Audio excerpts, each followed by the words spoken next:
नेपालको प्रारम्भिक सङ्गीत इतिहास।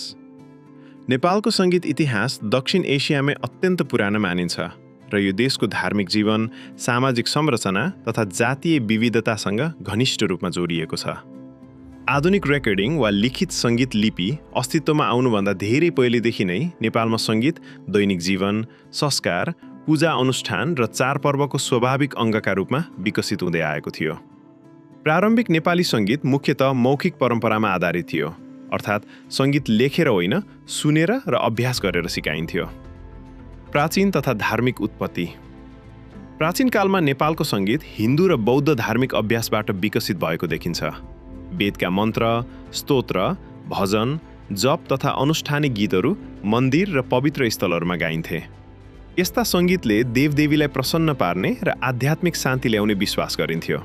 त्यसैगरी बौद्ध गुम्बा र बिहारहरूमा गरिने बौद्ध स्तुति, पाठ र अनुष्ठानिक सङ्गीतले पनि महत्त्वपूर्ण भूमिका खेलेको थियो। यस कारणले प्रारम्भिक समयमा सङ्गीतलाई मनोरञ्जन होइन, पवित्र साधनाका रूपमा लिइन्थ्यो। आधारका रूपमा लोकसङ्गीत। लोकसङ्गीत, लोकगीतले नेपाली सङ्गीत इतिहासको मुख्य आधार तयार गर्यो। नेवार, गुरुङ, मगर, तामाङ, राई, लिम्बू, थारू लगायत विभिन्न जातीय समुदायहरूले आफ्नै विशिष्ट सङ्गीत शैली विकास गरे।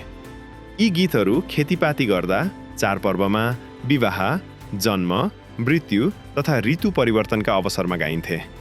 लोकगीतहरूले प्रेम, वियोग, खुसी, दुःख, भक्ति जस्ता मानवीय भावना व्यक्त गर्थे।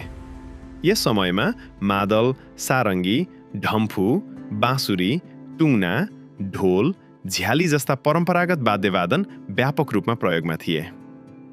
मध्यकालीन अवधि र दरबारी सङ्गीत। लिच्छवी र मल्लकालको समयमा सङ्गीत अझ व्यवस्थित र परिष्कृत बन्न थाल्यो।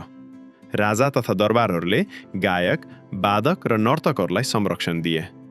काठमाडौँ उपत्यका एक प्रमुख सांस्कृतिक केन्द्रको रूपमा विकास भयो, जहाँ नेवार सङ्गीत परम्परा अत्यन्त सशक्त रूपमा फस्टायो।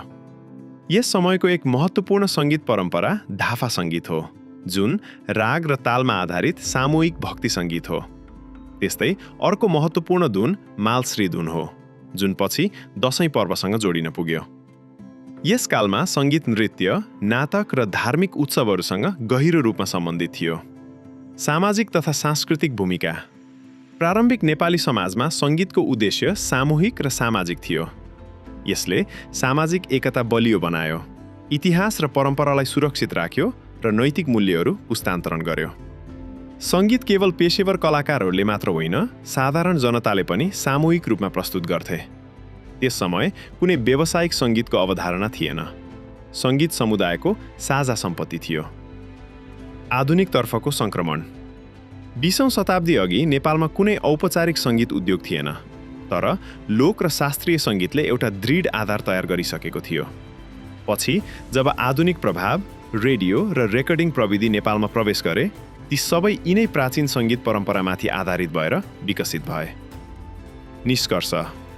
समग्र रूपमा हेर्दा नेपालको प्रारम्भिक सङ्गीत इतिहास आध्यात्मिक, सामूहिक र सांस्कृतिक रूपमा समृद्ध थियो।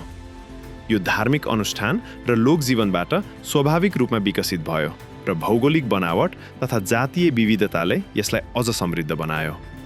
यही गहिरो परम्परागत विरासतले आजको नेपाली सङ्गीतलाई पनि निरन्तर प्रभाव पारिरहेको छ।